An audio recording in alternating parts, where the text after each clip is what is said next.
Good morning and welcome to CIO UK Leadership Live. I'm Doug Drinkwater, the editor of CIO UK, and this morning I'm joined by Josko Viljovic, who is the Chief Operating Officer at Talon Outdoor. Josko, thanks for joining me this morning. My pleasure. Thank you for having me.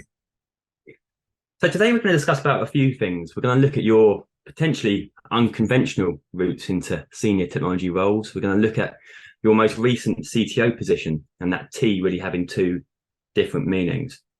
And then more recently, of course, you've been promoted to the role of Chief Operating Officer. So I'd really like to look at what that role entails, what it requires in terms of different skill sets and relationships. And we'll also look at some of Talon's interesting projects over the last year, in particular, really on ad tech platforms, but also your hybrid workplace policy as well.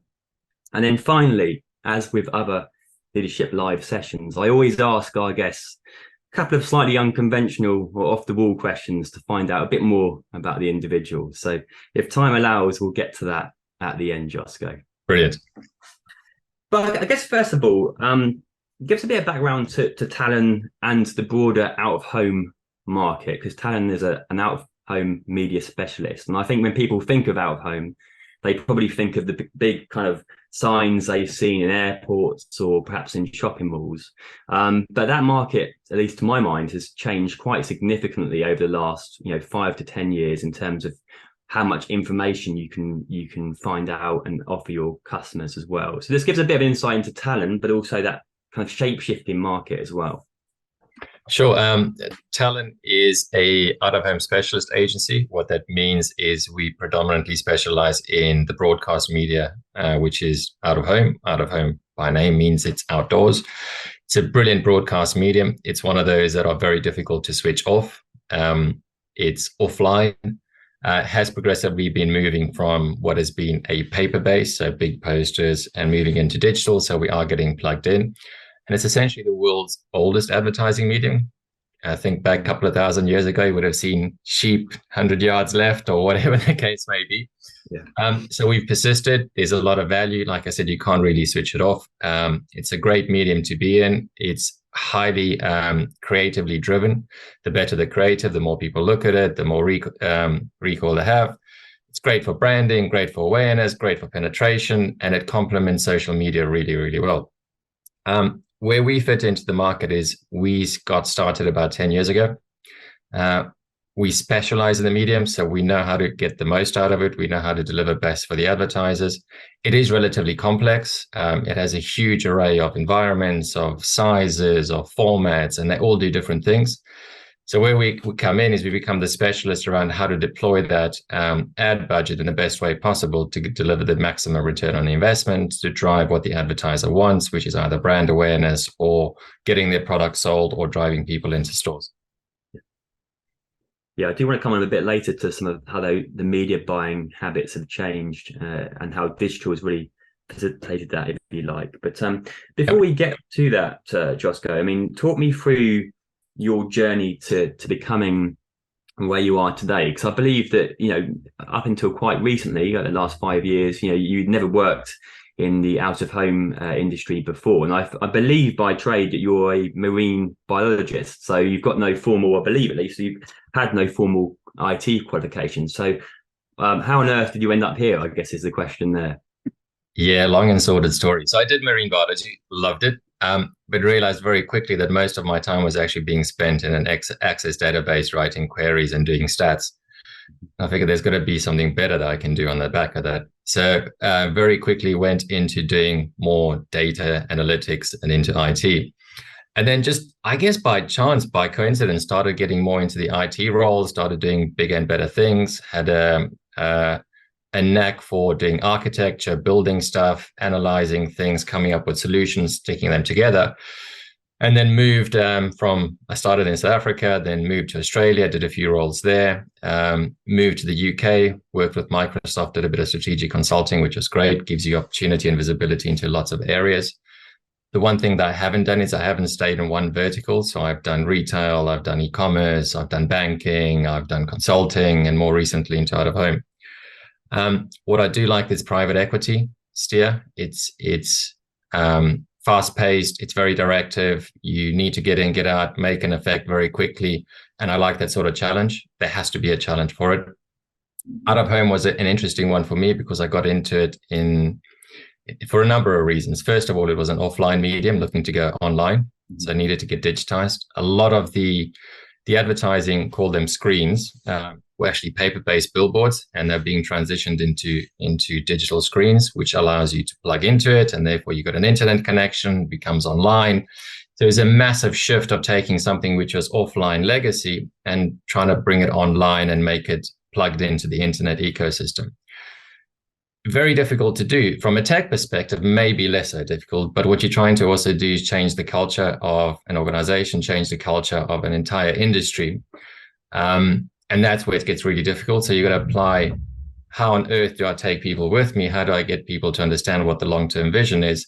And then how do you then build the tech around it to enable people to actually get around it and ease what they used to do previously? So make it more automated, make it more efficient, make it more real time. And it's one of those things where I kind of go, I usually stay 2 to 3 years in industry, maybe 4. But out of home was so fascinating because you had this big cultural shift that was happening in the industry. You had a lot of technology coming into the space, and it allowed those who wanted to be very, very creative about how do you pitch these things together? How do you build solutions? And how do you become completely dynamic and creative in this space?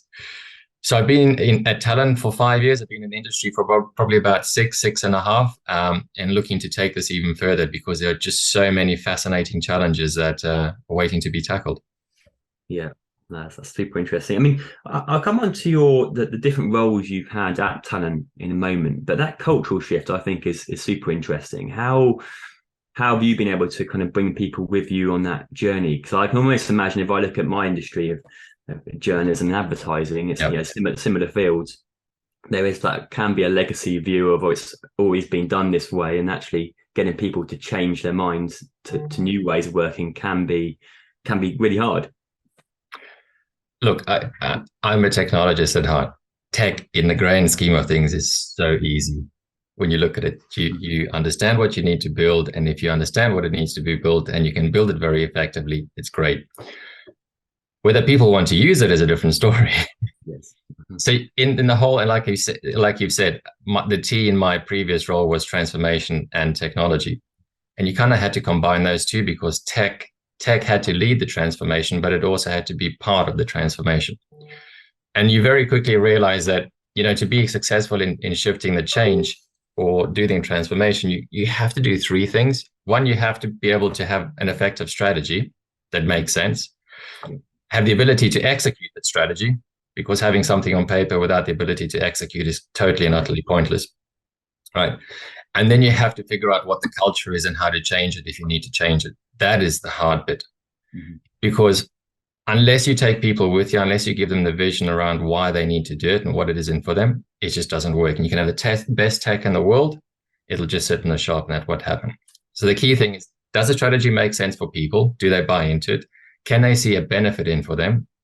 And have they been in the journey, a part of the journey, being able to contribute rather than, doing to the technology rather than technology doing it to them? Yes. And that's a very, very fine balance. That is extremely difficult to do. And that's why I think most transformation programs actually fail, because people think, just build the tech, it's great, I'm done. No, you've got to change the culture. You've got to take the people with you. And that, to me, is still the hardest part of it. And it's been a journey. It's been a 5.5 year journey for us to do that.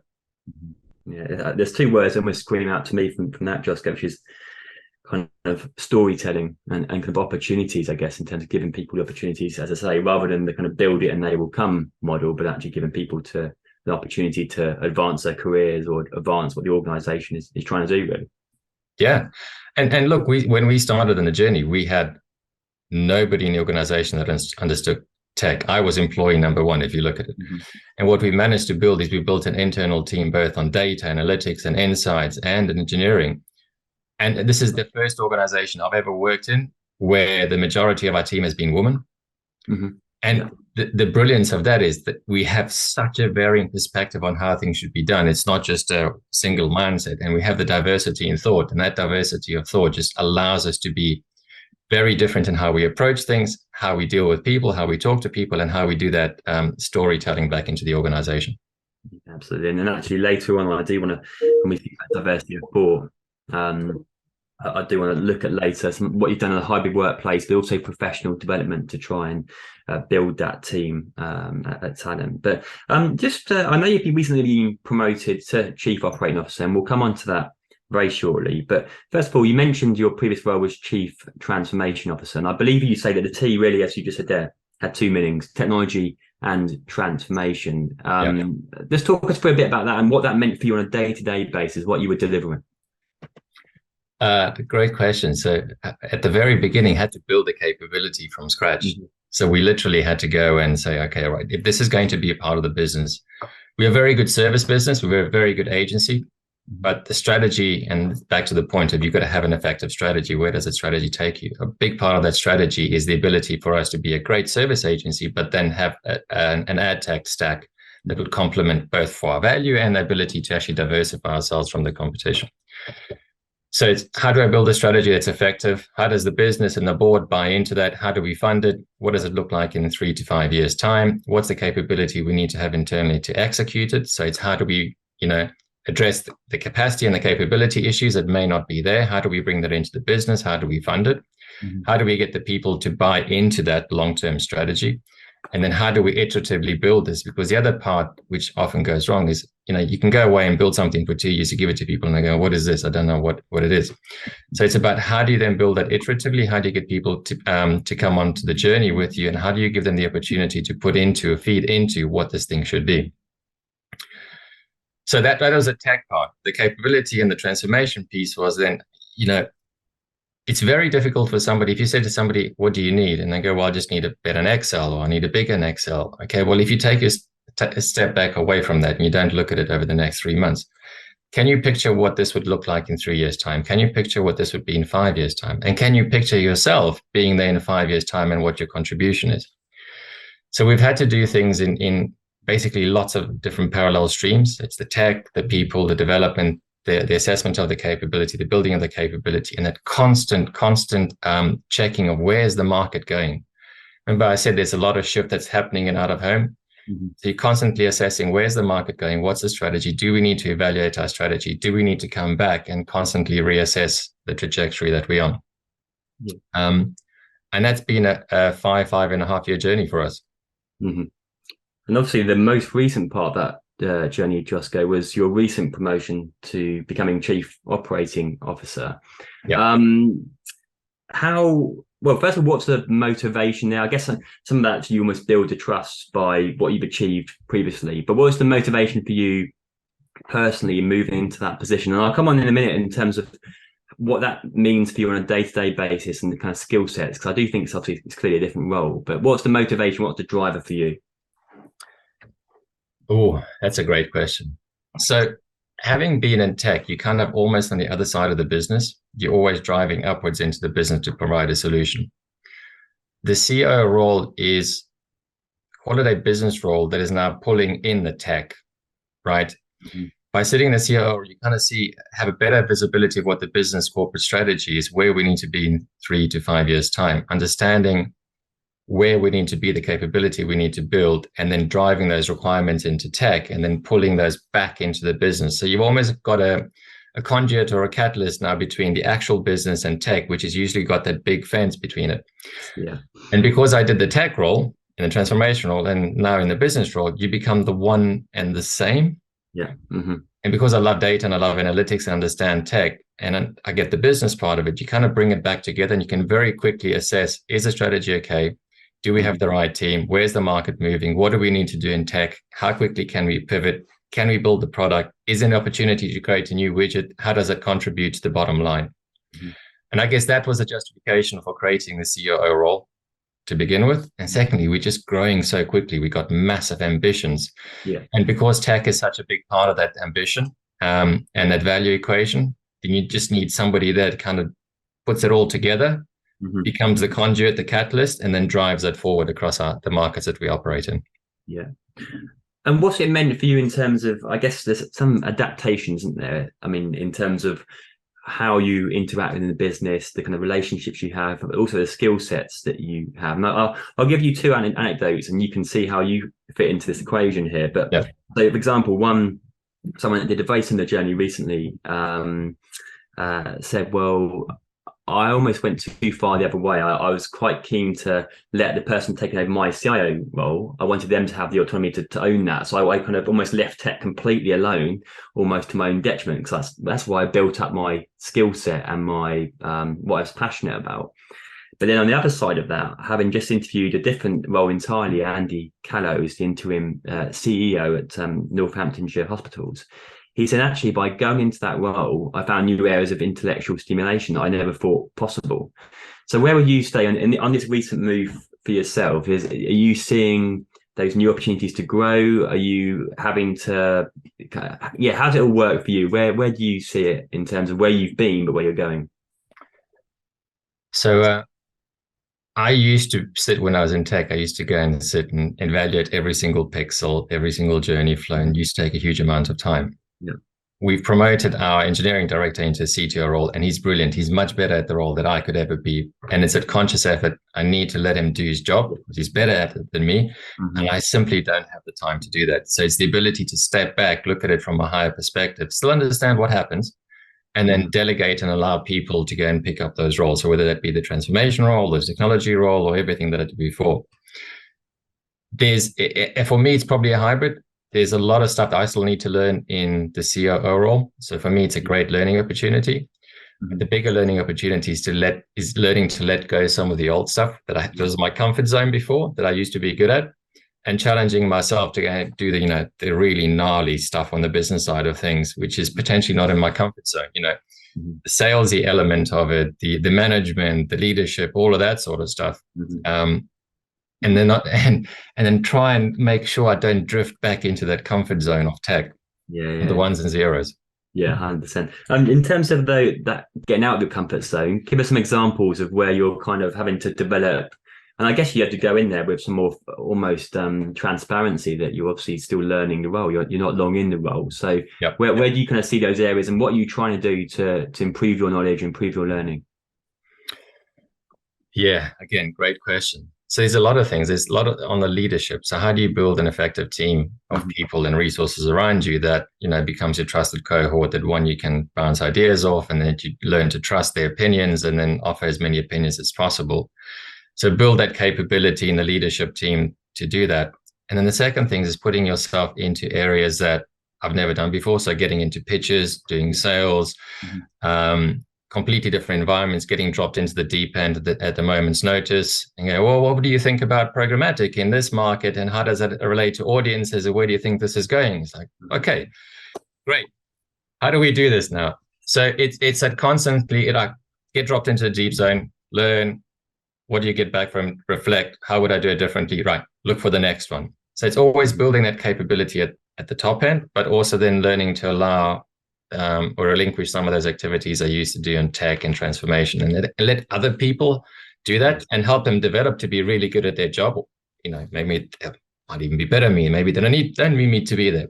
Mm-hmm. But still having to have that pipe, a conduit, the visibility in what they're doing to make sure I've always got understanding of where the products are going, what the roadmap is, and then how do we apply that from a business perspective? How do we leverage that to best effect?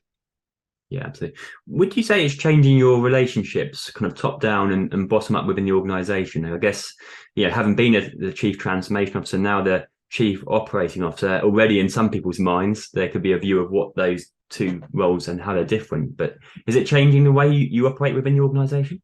God, I hope not. I was on the board beforehand. I'm still on the board, so that hasn't changed. I literally sit almost in a different place every day. I never sit in the office that's been allocated to me. So I sit with the teams. I'll sit with the tech team or the product team or the business team or the HR team. Yeah. The reason I do that is, one, I want to learn. Two, I want to understand what's happening on the ground. I want to see what people are doing, what they're struggling with, what they enjoy doing, because that then feeds back into how we manage the business and how we build the tech products. Yeah. I've never run HR before. Now I'm running HR. Great insight. Great learning opportunity for me, gives me a new appreciation for everything that happens in the business. Mm-hmm. and then understand how do we build the metrics and the data and everything else to allow us to be data-led, have the insights to be able to manage better and make decisions better. So it's kind of pulling the stuff that we used to do in tech into the business, data-led approach and insights, and then pulling some of the softer skills and understanding how the business works back into the product team so we build better products. Yeah, 100%. Josko, when I kind of turn our minds back to last year, and obviously this year you were part of the CIO 100 2022, and I'll come in a second to some of the key investments you've made into some of the ad tech platforms. I mentioned the hybrid work policy, which I think would be interesting to discuss a little later. But first of all, one thing that really stood out for me in your submission, and that's the beauty of my role, is I have access to all these wonderful submissions and the wonderful details. But there's a statement that resonated with me, and it was, we have to take a practical approach to technology. It must enable and or solve business challenges. Which I think a lot of people would agree with if that resonates. But how has that belief kind of shaped how you've worked in your current role, but also throughout your career? How do you think you kind of translate that statement into here's how we're going to deliver this for our customers or our colleagues? I always ask the question, why and why not? Like, why are we doing this? Why are we not doing it? So if somebody says we need to build this, you go, well, why? What is it delivering? And they go, well, this. And so, but why? So constantly drilling down to actually get, what is the rationale? What is the justification for investing time and money to go and do this? So that is really important for us. Sorry, you mind just going back again? Yeah, sure. Yeah. Do we I can take it from the top if you want. I'll take it. Yeah, if you might just ask the question again and just go. Yeah, that's fine. Yeah, no worries. I'll tell you what I'll do. I'll do a countdown from 5, so they've got a stamp in the editing. But so we've got 5, 4, 3, 2, 1. So Josko, we've obviously just come off the CIO 100 2022, of which you're a member. And one of the beauties of my role here as editor of CIO UK is I have access to all these wonderful submissions. And there's one piece of information or a statement from you actually in your submission that really stood out for me. And I'm going to read you it now and really get your understanding on this. And it was, we have taken a practical approach to technology. It must enable and or solve present business challenges. Just talk me through that statement and how it essentially, almost infuses the way that you operate within the organization. Yeah, everything has to have a purpose because technology costs money. Investing in technology costs money. So we need to find a rationale for why should we invest into something. So always look for the practical. What is it going to solve? What is it going to deliver? How is it going to make somebody's lives better? Is it going to make a planner's life easier? Is it going to make our customers' life better because they get better return on their investment? So it's always using that filter of why are we doing it? Why are we not doing it? And it's back, if we can't understand the practical rationale for doing it, we shouldn't do it. We should look for something else. I firmly believe there's a massive opportunity for tech in the business. It's just about finding the best, right causes for the right time in the business to be able to drive us forward, deliver our colleagues and customers a better user experience, and deliver as much value as possible. Mm-hmm. Yeah, that's interesting. I think a lot of people would resonate or agree with that statement, but it's good to hear.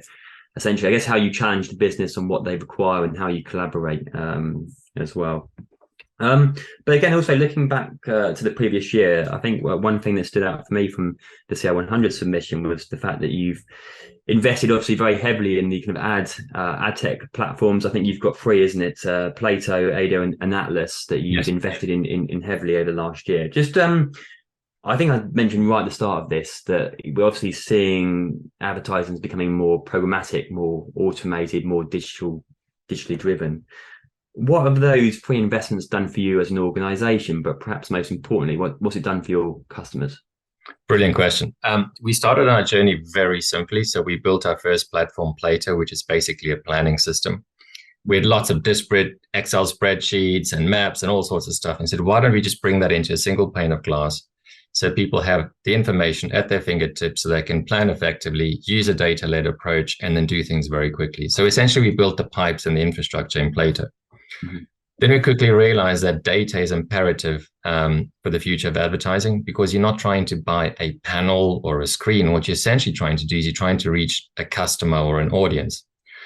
So the ability to understand how those audiences move, what their behaviors are, always obviously GDPR compliant, would allow us then to actually pick the screens on the back of what the customer wants. So they're not trying to buy a screen, they're trying to reach an audience. So how do you then map the audiences back to their screens to deliver the maximum amount of value or the optimization? So we stitch those two things together. So essentially what we're doing now is we're not buying screens. We're allowing our customers and advertisers to interact with audiences, and we provide the best screens that deliver that purpose. And then when programmatic obviously is being shifted from the online space into out of home, because now we've plugged in with the digital screens, we looked at what's in the market and we said, but this is wrong. We're not a one-to-one medium. We're a broadcast medium. So you're not going to one person. You're always going to be addressing thousands, if not hundreds of thousands of people. What we really want to do is we want to get the biggest slice of that audience for those screens. So we said, let's look at programmatic differently. Let's reimagine this as a specialist, because we understand our market really well. We understand it better than anyone else in the market. So how can we take our IP that we have in our heads about how to deliver maximum value from the way we plan and buy, put that into code, and then combine the infrastructure in Plato with the behavioral audiences in Ada, and then automate that entire transaction so that we simplify it for a digital buyer, where they can go, I want to reach an audience at a point of time, and I want this outcome.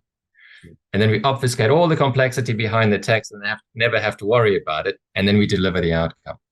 So that's been the journey. We've been really, really intense about how we invent this, how we make it our own, and how we take a different approach to the market. And it's been absolutely really successful. And to your earlier question, how does it relate to what we have today? It gives us a capability that we can actually go to market and say, we have something that very few, if anyone, has. So therefore, if you actually allow us to do that through the tech that we have, the IP that we have in our people, we can give you the outcomes, the value-based equation that you're looking for. We can reach the audiences that you're after.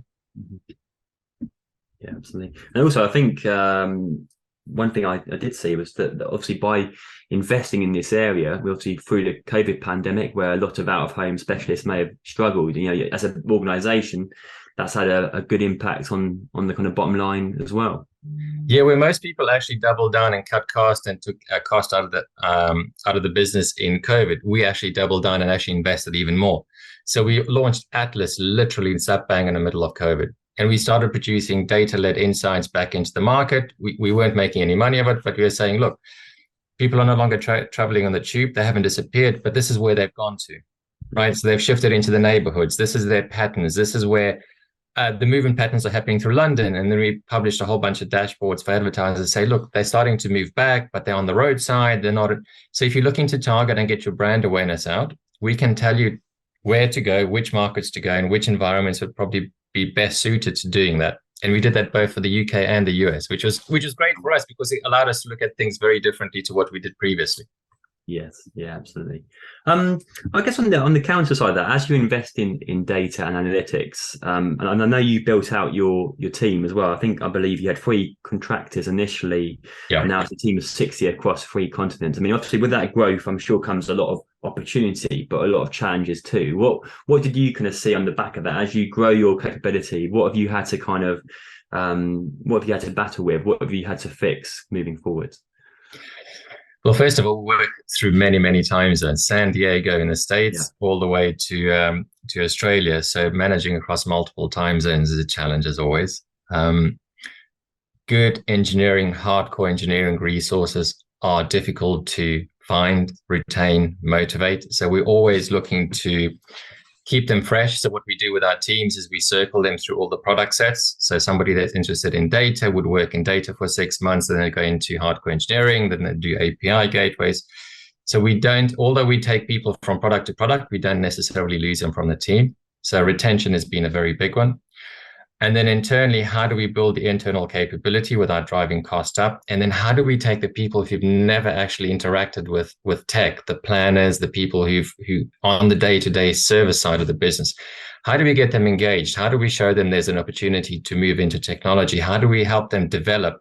And what are the training plans we need to help them have in place to make sure they can come across? So we've had people in investment teams, people who buy frames, come into the BI teams that we've taught them how to do BI reporting, data analytics. So we're taking the good people that are already in the business teaching them to come into a new part of the business, which is going to grow, radically over the next 3 to 5 years, and actually creating a groundswell of supply from the existing business as opposed to trying to find people in that market. Yeah. And I guess with that latter point you just gave it, that really would surely help build the trust and respect of what what the technology department and data is doing. I guess if they have more insight, more visibility in terms of how data is helping them and the organization, right? I mean, that's always a challenge you mentioned before, tech and the business. Even the way I phrase that gives you some idea of that opposition that can happen sometimes. But if you're bringing these people into your department to see how you help them, I mean, surely that's only a benefit. It's a benefit both ways. So what we get by somebody coming in from investment and planning is they know the workflow back to back. So having somebody embedded in a team is like you've got the subject matter expert in the team that can tell you how this thing works. Mm-hmm. And then the other part of it is because we actually then building a better product, when we actually send those features back into the teams, they go, well, that actually makes sense because this is how we use it. There's no disconnect between what the developer thinks it should be and what the planner thinks they've said, right? And it's that opportunity, right? I don't have to be a planner, I don't have to be an investment person, I don't have to work in HR or office management. I can actually have another opportunity in something else that I've never previously considered. So by pairing with somebody in a tech team or wherever they may be, they might be able to learn a new skill set if they like it. We'd like to create opportunities for those people to do something different. The people, their capabilities, so it's a known entity. De-risk the resourcing for us. Yes, 100%. I want to move on before we get to those kind of quick fire questions at the end, slightly off the ball. Hybrid working, you mentioned, I think you've got 58% of the team are women. But you've done some quite interesting things on hybrid work. I think you've got, for example, there's a home working allowance, which I think was quite early in COVID, but glide time as well. You're doing some interesting things in terms of shared parental leave. I've kind of put that into one big bucket there of hybrid workplace. But how is that benefiting you in terms of attraction? But I guess most importantly, you can argue retention. So, I mean, when I started, we literally everyone had a fixed phone on their desk. Mm-hmm. They had a really old laptop and they had a very small screen. And over time, we've been changing. And this is like simple things like give somebody a mobile phone. You can't believe the resistance about people getting mobile phones. You think it would be a necessity. So we changed things. We moved to Office 365. Everyone does this, but we did this probably 12 months before the pandemic hit. So we did this behind the scenes. People didn't notice it necessarily. They got new laptops, they got double screens, they got a clean new working environment. And essentially, they didn't have to be in the office. They could spend time with a client. They could be at the agency. And then COVID hit and we went, right, take your laptop and go home. That's all you need to do. If you want a chair, we'll ship a chair to you. Not a problem. Tell us anything else that you want. So we literally went from everyone in the office to everyone at home in the space of 24 hours. Mm-hmm. Had we not done that, I think we would have been in a world of pain. Absolute world of pain. But that flexibility then after COVID has come, okay, well, I don't have to be in the office 5 days a week.